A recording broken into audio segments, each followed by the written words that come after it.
Gold, trusted gold buyers. మీరు తాకట్టు పెట్టిన బంగారాన్ని విడిపించి ఈ రోజు ఉన్న మార్కెట్ ధరకు కొనబడను.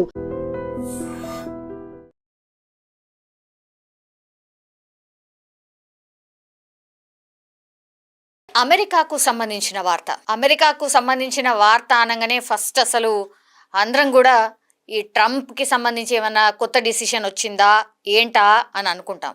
కానీ అమెరికాలో ఏవైతే రూల్స్ ఉన్నాయో వాటిని స్ట్రిక్ట్గా పాటించాల్సిందే. ఎస్పెషల్లీ అమెరికా పౌరులు కానటువంటి వాళ్ళు, అంటే విదేశీయులు, అంటే మన వాళ్ళు ఎవరైతే పోతారో, ఇండియానే కాదు మొత్తం వరల్డ్లో ఉన్నటువంటి ఏ దేశం నుంచి వెళ్ళిన వాళ్ళైనా సరే అక్కడ వాళ్ళు ఏమైపోతారు అంటే విదేశీయులు. సో విదేశీయులు ఎవరైతే ఉన్నారో అమెరికా రూల్స్ని ఖచ్చితంగా పాటించాల్సిందే. అమెరికా రూల్స్ని పాటించకపోతే మీ వీసాలు రద్దవడమే కాకుండా డిటెన్షన్, అంటే ఇక మీదట మా దేశానికి రాకుండానే పూర్తిగా డిటెన్షన్ చేసేస్తాము అని అమెరికా ఎంబసీ మరోసారి తన ట్విట్టర్లో పేర్కొన్నటువంటి పరిస్థితి. ఇది ఏ సందర్భంలో ఎందుకు అని మాట్లాడినప్పుడు యాక్చువల్లీ ఇల్లినాయిస్ స్టేట్లో భారతీయురాలు ఒక ఆమె స్టోర్కి, అంటే గ్రాసరీ స్టోర్, సూపర్ మార్కెట్ అనుకోండి, అక్కడికి వెళ్ళిన తర్వాత ఆ స్టోర్లో దాదాపుగా 7 గంటల పాటు గడిపి కంప్లీట్లీ ఆ స్టోర్లో ఉన్నటువంటి ప్రతి ప్లేస్ని క్షుణ్ణంగా తిరిగిన తర్వాత ఆమెకు అవసరం ఉన్నటువంటి వస్తువులు ఏవైతే ఉంటాయో వాటన్నిటిని కూడా షాపింగ్ చేసుకుంది, మంచిగా ట్రాలీలో వేసుకున్నది. 7 గంటలు అంటే సుదీర్ఘమైనటువంటి షాపింగ్ అనుకోవచ్చు. ఇక ఆమె 7 గంటలు, ఇంతసేపు అసలు ఎవరైనా స్టోర్లో గడుపుతారా, ఇన్ని గంటలు ఏంది, అసలు ఎందుకు ఇట్లా షాపింగ్ చేస్తుంది అని ఆల్రెడీ ఆ స్టోర్లో ఉన్నటువంటి వాళ్ళు కావచ్చు, లేదంటే సీసీ కెమెరాస్ ఎంత కామన్ అయిపోయినాయి. సీసీ కెమెరాస్లో పూర్తి అబ్జర్వేషన్ ఉంటుంది. ఎస్పెషల్లీ ఈ సూపర్ మార్కెట్స్ లాంటి చిన్న వస్తువు అయినా పోయినట్టే కదా, లెక్క తప్పుతుంది. కాబట్టి పూర్తిగా ఆ స్టోర్కి సంబంధించిన వాళ్ళు ఒక వ్యవస్థను కూడా ఏర్పాటు చేసుకుంటారు. కాబట్టి 7 గంటల నుంచి ఆమె తిరుగుతూనే ఉంది. దొంగతనం ఏం చేయలేదు, బట్ ఆమె ఏం చేసిందంటే ఆమె పూర్తిగా వస్తువులు ఆమె ఇంటికి ఏమైతే అవసరమో అవన్నిటినీ కూడా ట్రాలీలో వేసుకుంటూ వచ్చింది. 7 గంటలు అసలు ఏం ఇంత షాపింగ్ చేసింది, సరే వేసింది, ఎటువైపు పోతుందా, అసలు ఈమె షాపింగ్ చేసింది మరి డబ్బులు కడతదా లేదా అన్నటువంటి డౌట్ ఎందుకు వచ్చిందో తెలియదు. అంటే కొంతమందిని చూడగానే ఒక డౌట్ అనేది క్రియేట్ అవుతుంది కదా, అట్లనే ఈ స్టోర్లో ఉన్నటువంటి మేనేజర్కు కూడా అట్లనే డౌట్ క్రియేట్ అయింది. చూసిండు 4 గంటలైంది, 5 గంటలైంది, ఇంకా కూడా షాపింగ్ చేస్తుంది. ఇక లాభం లేదని పోలీసులకు ఇన్ఫర్మేషన్ ఇచ్చిండు. నాకేదో డౌట్ ఉంది, ఈమె ఐదర్ దొంగతనం అన్నా చేసి ఉండాలా, లేకపోతే ఇంకేదన్నా అయి ఉండాలా. బట్ మా స్టోర్లో 7 గంటల నుంచి ఒక ఆమె షాపింగ్ చేస్తూనే ఉంది, ఆమె బిల్ కౌంటర్కి వస్తలేదు, బిల్ కడతలేదు, అసలు ఏదో ఉంది, సస్పీషియస్గా అనిపిస్తుంది, మీరు రండి అన్నటువంటిది పోలీసులకు ఇన్ఫర్మేషన్ ఇచ్చాను. స్టోర్ అనగానే చాలా పెద్దగా ఉంటుంది కాబట్టి డిఫరెంట్ అంటే ఎగ్జిట్ గేట్స్ ఉంటాయి కాబట్టి ఎంట్రీ ఎగ్జిట్ 2 డిఫరెంట్గా ఉంటాయి. సో అట్లాంటి టైంలోనే ఈమె ఎటైతే వెళ్తుందో అదంతా చూసుకున్నారు. అన్ని వైపుల నుంచి పోలీసులు వచ్చి ఆమె కోసం వెయిట్ చేస్తారు, అసలు ఈమె ఏం చేస్తుందో చూద్దాము అని. తీరా చూస్తే క్యాష్ కౌంటర్లు అన్నీ దాటిపోతుంది. ఇక ఆల్మోస్ట్ అన్నిటినీ 7 అవర్స్ షాపింగ్ చేసిన తర్వాత క్యాష్ కౌంటర్స్ అన్నీ దాటేసి బయటికి వెళ్ళిపోయింది. ఆల్మోస్ట్ ఎగ్జిట్, ఇక ఇంకా 2 అడుగులు వేస్తే ఇక బయటకు ఎగ్జిట్ వెళ్ళిపోతుంది. అక్కడ వెంటనే స్టోర్ మేనేజర్ వచ్చిండు, యాజ్ వెల్ యాజ్ పోలీసులు వచ్చిండ్రు. ఏంది నువ్వు అసలు బిల్ కట్టినవా, ఏది నీ బిల్ అని అడిగినప్పుడు ఎక్కడుంటుంది, అసలు ఆమె కట్టనే లేదు కదా. తీరా చూస్తే ఆమె షాపింగ్ చేసింది ఎంత అంటే $1300 ఆమె షాపింగ్ చేసింది. మన ఇండియన్ కరెన్సీలో, అంటే భారతీయురాలు కాబట్టి ఆమె మన ఇండియన్ కరెన్సీలో 1,11,000 సమ్ చేంజ్ బిల్ కట్టకుండానే ఆమె బయటికి పోదామని చూసింది.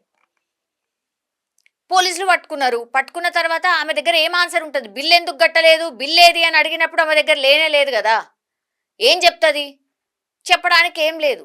ఎందుకు ఇట్లా చేస్తున్నారు, నేను అసలు బిల్ కట్టకుండా ఎందుకు పోతా, అయినా ఇంత 1,11,000 రూపాయల సామాన్ని నేను ఎట్లా తీసుకపోతా, కట్టకుండా నేను ఎట్లా పోతా అని పోలీసులు ఎంట్రీ ఇచ్చి బిల్ అడిగేసరికి ఆమె దబాయించడం స్టార్ట్ చేసింది, రిక్వెస్ట్ చేసింది. నన్ను ఇట్లా చేయకండి, చాలా ఎంబారెసింగ్గా ఉంది, అందరు నన్నే చూస్తున్నారు, నా ఇజ్జత్ పోతుంది అని ఆమె బతిమలాడుకుంటుంది పోలీసులని. కానీ వాళ్ళు ఏం చెప్తున్నారు, నువ్వు రిపీటెడ్గా ఎందుకు ఇట్లా అంటున్నావు, నీ దగ్గర బిల్ ఎక్కడుంది, నీ బిల్లే లేదు కదా, అడిగితేనేమో నువ్వు అసలు చూయించినవా, క్యాష్ కౌంటర్లు అన్నీ దాటేసి నువ్వు ఆల్మోస్ట్ ఎగ్జిట్కి వెళ్ళిపోయినావు, నువ్వు బిల్లే కట్టలేదు, మళ్ళనేమో నాకు ఎంబారసింగ్ ఉంది, నాకు అది ఉంది ఇది ఉంది, ఎట్లా అంటావు అని క్వశ్చన్ చేస్తుంది పోలీస్. అప్పుడు మరి ఏం చేయబోతున్నారు, ఇప్పుడు నేను ఏం చేయాలని, నాకు కనీసం ఫోన్ చేసుకునే అవకాశం ఇవ్వండి, అది ఇవ్వండి అని అంటే లీగల్లీ నీ మీద యాక్షన్ ఉంటుంది. లీగల్లీ కంపల్సరీ ఆ పేపర్స్ ఏవైతే ఉంటాయో లీగల్ యాక్షన్కి సంబంధించిన పేపర్స్ అవన్నీ కూడా చూడాల్సి ఉంటుంది. నీకు డెఫినెట్లీ శిక్షణ అయితే ఖరారవుతుంది. బికాజ్ $1,300 బిల్ కట్టకుండా నువ్వు షాప్ దాటాలనుకున్నావు, అది లాసే కదా, షాప్ కీపర్కి లాసే.